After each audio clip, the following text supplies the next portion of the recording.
Je considère que l'art africain, mais que les arts en général, sont un moyen de se construire soi-même, de développer sa connaissance, par exemple la connaissance des ethnies, des différentes ethnies, mais aussi de se construire soi-même, sa personnalité, en fonction de ce que peut nous apporter un objet pour éveiller en nous un écho au niveau de la sensibilité.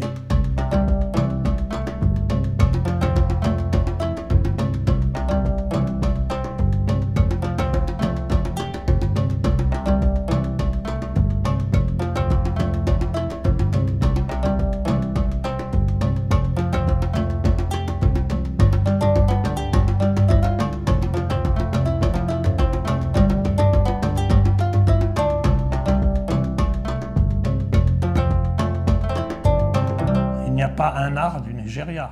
Il y a des ethnies qui ont leur propre style et ensuite des frontières qui sont les résultats des découpages faits des colonies par les maîtres de l'Europe de l'époque. Je n'ai pas collectionné des objets du Nigeria, mais j'ai répondu à une opportunité historique qui était la guerre du Biafra et la sortie de ces objets du Nigeria par le Cameroun. C'est ça les premiers contacts que j'ai eus avec les objets.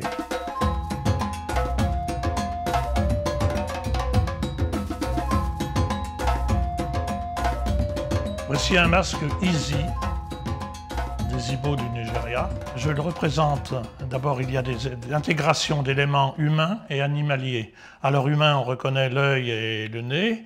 Animalier, on reconnaît la tête du serpent ici, la trompe de l'éléphant et les cornes de l'éléphant. Donc, mais dans le style, il y a une très grande différence entre celui-ci et la grande majorité des autres, qui s'inscrivent plus dans un carré, dans quelque chose de géométrique et d'anguleux, alors qu'ici, c'est un jeu de courbes, dans tous les sens.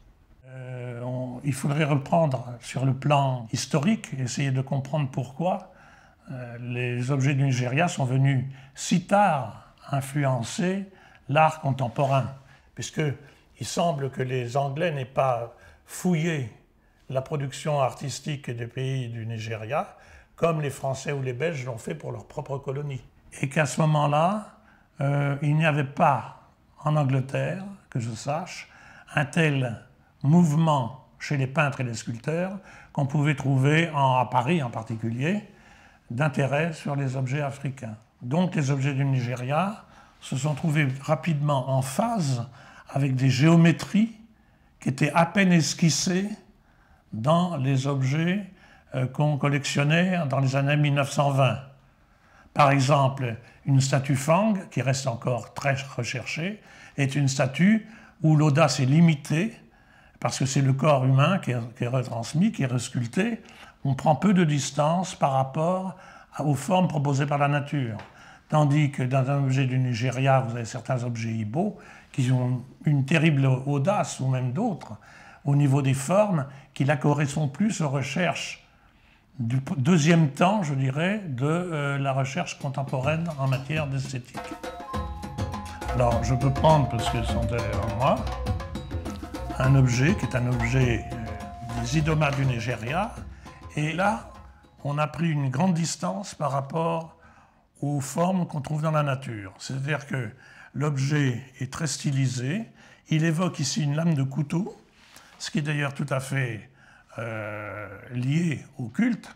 Si on parle des résonances de l'ethnique, de l'ethnographique sur la sculpture, c'est évident ici, vous retrouvez la forme d'un couteau lié à un culte agraire qui consiste à sortir ces masques-là pour avoir des belles récoltes ou pour planter des semences. Il n'y a pas d'esthétique sans l'apport ethnographique qui inclut plus ou moins l'aspect religieux. Il est simple, quand on regarde un objet, on peut le trouver beau, mais on ne peut pas le trouver beau en faisant abstraction de ce qu'a mis dedans son code personnel du sculpteur, donc sa dimension personnelle, qui est bien liée à l'ethnographie, parce qu'il y a aussi la dimension qui n'est pas de l'artiste, mais qui est de l'ethnie. C'est code de l'ethnie plus code personnel du sculpteur, vous donne une dimension esthétique. Donc il n'y a pas d'esthétique indépendamment du caractère ethnographique. On a parlé tout à l'heure des rapports avec l'art contemporain, donc c'est dans l'art contemporain qu'on va trouver le maximum de références. Mais on peut aussi trouver un objet magnifique qu'on a envie d'avoir, qu'on a envie de ramener avec soi, sans pour ça connaître, avoir des références esthétiques. C'est la première fois, il n'y en a qu'un, il n'y a rien dans les livres, et c'est arrivé longtemps pour les objets du Nigeria.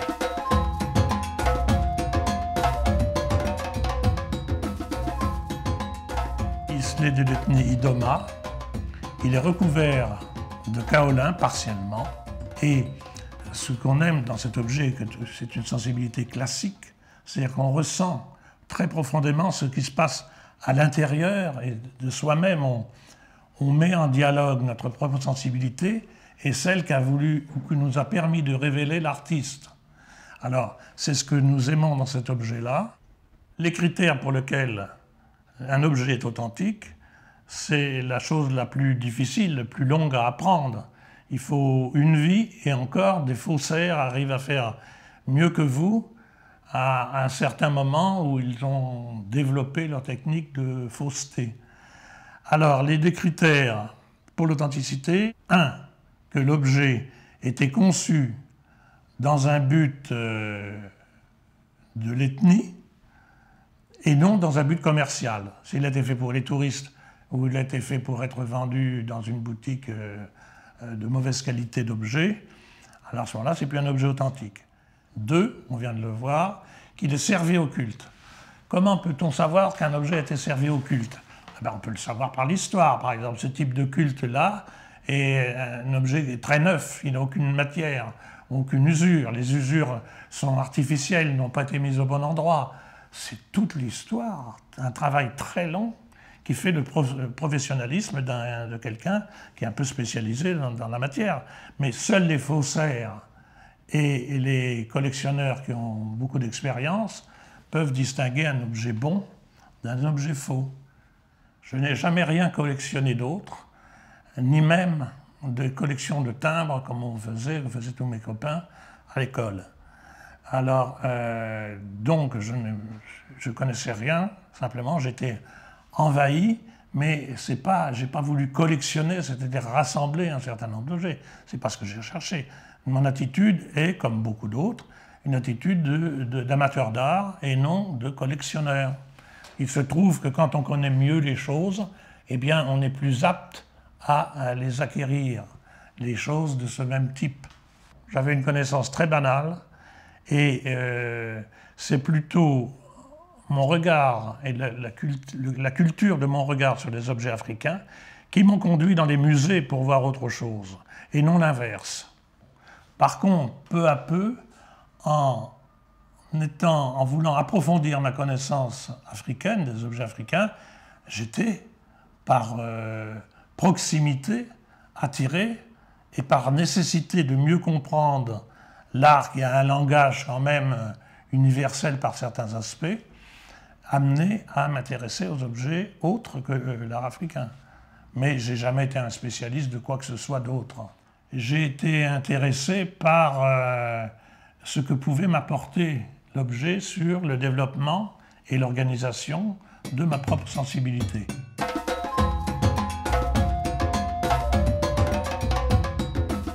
Quelques mots avec cet objet des Bassangué.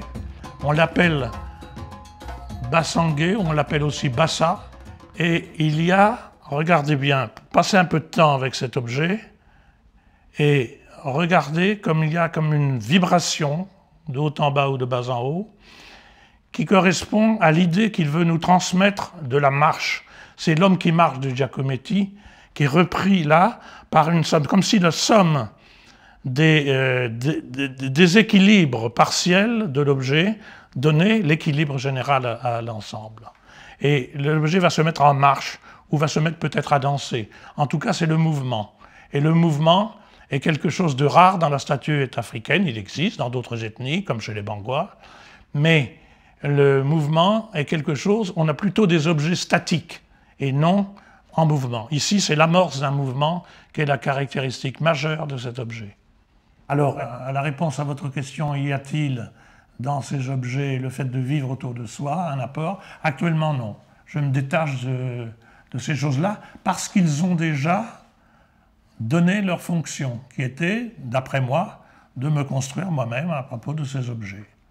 Donc de m'enrichir sur ce plan de la sensibilité et de la connaissance. Si j'étais Léo Ferré, je vous chanterais « Avec le temps, on va tout s'en va ». Mais ça s'est altéré énormément, effectivement. Je n'ai plus la même passion. J'ai fait le bout de chemin que je souhaitais faire. Je dirais, écoutez-moi si vous voulez, puis regardez les livres. Ne lisez pas trop de choses et laissez-vous aller dans vos choix.